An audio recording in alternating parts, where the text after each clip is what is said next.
এনায়েকজনী ৰীমাহঁতক ৰখিবলৈ আহি বেমাৰত পৰে। সেইকেইদিন ঠাণ্ডা আছিল। ঠাণ্ডা সোমালে কাহ হ'লহি। ৰীমাহঁতৰ নিচাইকে খবৰ পাই লগে লগে মেডিকেল নিলে। ডাক্তৰক দেখাই ডাক্তৰে মেডিচিন লিখি দিয়ে। মেডিচিনখিনি লৈ ঘৰলৈ লৈ গ'ল। দুদিনমানৰ পাছত মাহীয়েকক চাবলৈ ল'ৰা এজন আহিল। ল'ৰাজনে মাহীয়েকক দেখি পচন্দও কৰিলে। দুদিন পাছত ল'ৰাজনে ঘৰলৈ মাতি যায় ঘৰ চাবলৈ আৰু দিন ল'বলৈ। দুদিন পাছত ল'ৰাটোৰ ঘৰ চাবলৈ যায়। ৰীমা মাক দেউতাক নিচাই খেত। ল'ৰাজনৰ ঘৰৰ অৱস্থা ইমান ভাল নাছিল। বাঁহেৰে সজা এখন ঘৰ। দেউতাকে মিস্ত্ৰী কামহে কৰে। ল'ৰাজন এখন সৰু দোকান আছিল। ঘৰখনো কি পইচা হ'লে ঘৰ পাছতো বনাব পাৰিব। ল'ৰাটোৰ চৰিত্ৰহে মেইন আৰু নিজে নিজৰ ভৰিৰ ওপৰত থিয় হৈ খোৱাটো। কিছুমান ল'ৰা আছে দেউতাকৰ ওপৰত নিৰ্ভৰ কৰি খায়। বিয়াৰ পতাৰ পাছত ছোৱালীজনীহঁতৰ বহুত কষ্টত ভুগিব লগা হয়। ৰীমাহঁতৰ মাহীয়েকক পচন্দ কৰা ল'ৰাটোক সকলোৱে পচন্দ কৰিছিল।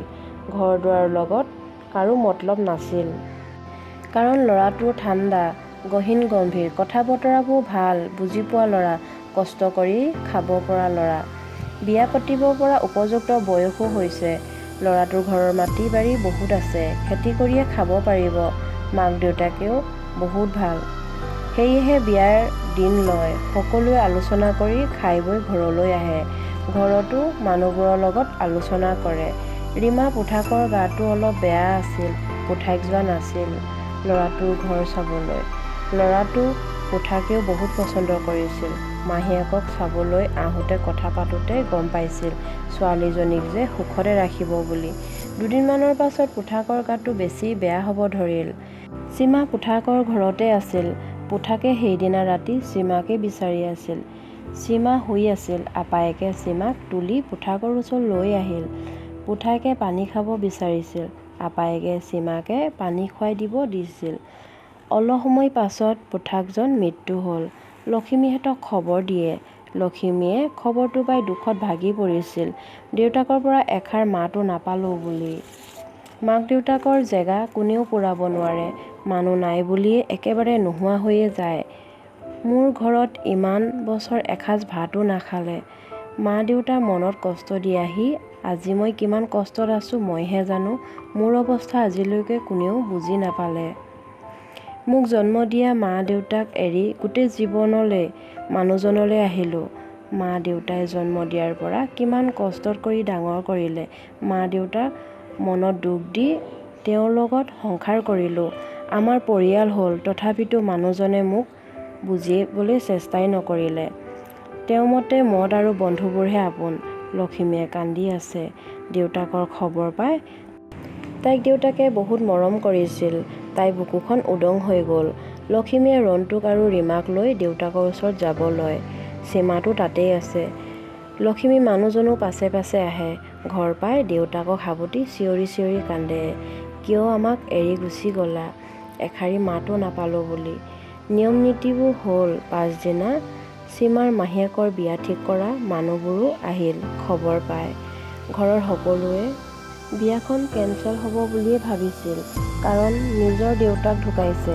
1 বছৰ নোহোৱালৈকে বিয়া হ'বতো নোৱাৰিব। ল'ৰা ঘৰৰ মানুহে জানো 1 বছৰ ৰৈ থাকিব? ল'ৰাটোৱে ক'লে মই 1 বছৰ ৰৈ দিম তাইৰ বাবে। ইমান দিন বিয়া নপতাকৈ আছোঁ আৰু 1 বছৰ ৰ'ব কিয় নোৱাৰিম বুলি কয়। ল'ৰাটোৰ কথাবোৰ শুনি ঘৰৰ সকলোৱে ভাল পায়। ৰীমাহঁতৰ মাহীয়েকজনীও বহুত ভাল। বহুত ফূৰ্তি কৰা ছোৱালী। চিন্তা ভাৱনা থাকিলেও কাকো দেখাই নিদিয়ে। হাঁহিয়ে থাকে।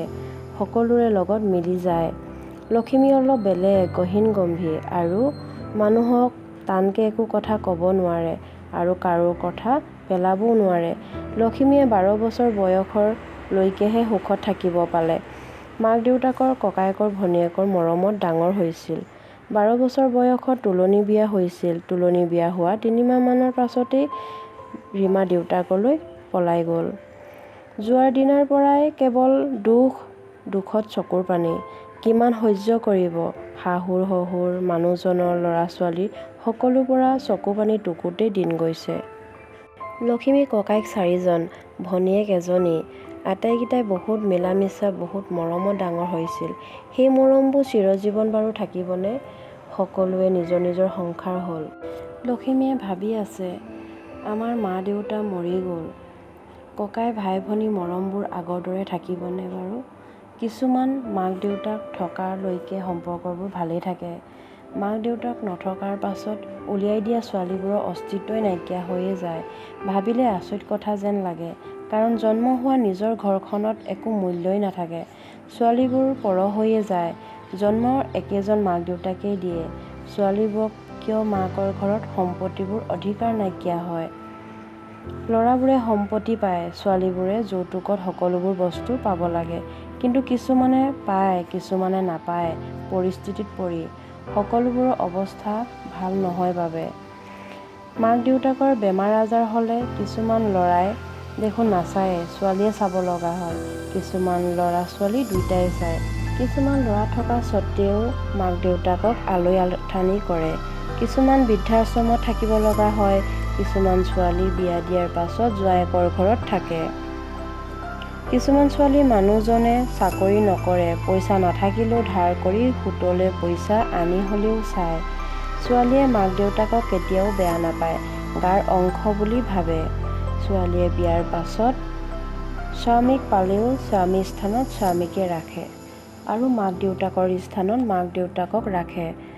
মা দেউতাৰ জেগা কোনেও পূৰাব নোৱাৰে।